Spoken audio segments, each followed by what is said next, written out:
Yeah. And hydrogen water isn't new. That's one thing that we didn't go into is the history of the hydrogen, right? Hmm. I mean, clear back to England, and you would have to end up and give me the year because I don't remember the year. 18, But 1800. I was to say I knew it was early. Well, and wasn't there even one in like the late 1700s where they were using hydrogen instead of oxygen in a chamber?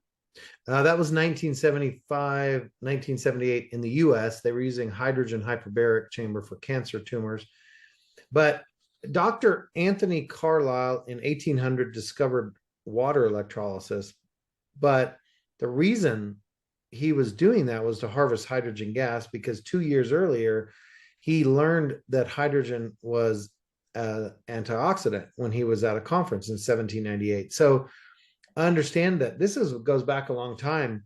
And then actually, when we look in, Japan, there's a doctor, Mishasua, who was looking up the work that was done on water electrolysis. And the bottom line is he started wanting to see what will this kind of water do with rice cultivation. So you're talking the 1900. So you have 1800 that Anthony Carlisle discovered water electrolysis. Nothing happened for 100 years largely. And then Dr. Mishasua in Japan wanted to see what would happen with rice cultivation. Well, when he created this water, the same way that it was done in England, in London, all of a sudden rice was growing better. So he said, wait a minute, this is cool. What else can it do? He called it synol liquid instead of just calling it water. He called it synol liquid, but he basically took that and had success with rice cultivation. He then started going into other things like, growing uh, herbs and whatever. Then he went into human trials.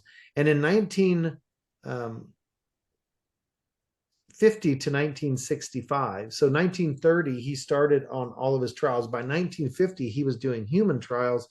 And there was a human trial from 1950 to 1965 in Japan in the hospitals where they were giving individuals water that would have hydrogen in it. And what they learned with a 15-year human trial is that all gut issues were gone. And basically, they said it cured improper fermentation in the gut. Well, if you understand the way the body works, you're not going to have many diseases if your gut is working correctly. And so, in those studies in the hospitals, they had most all diseases were gone in people and they were having tremendous success, which is why Japan was the first country to really go nuts over hydrogen. And so, that goes way back into the 1930s. But then by 1975, it's not too hard to understand that 1950 and 1965, they were doing human trials in Japan. And then in the US, they did a hyperbaric chamber with hydrogen in 1975, 1978. They were doing studies on cancer and tumor sizes. But if we go back to World War II, they were using hydrogen for gunshot wounds. And so it's been around for a while. It's not new. We know that hydrogen is a antioxidant, but we as human beings forget stuff a lot. We forget basic stuff, I should say. And we forget how great some things are because we want the new flashy shiny thing. And so that's what's happened.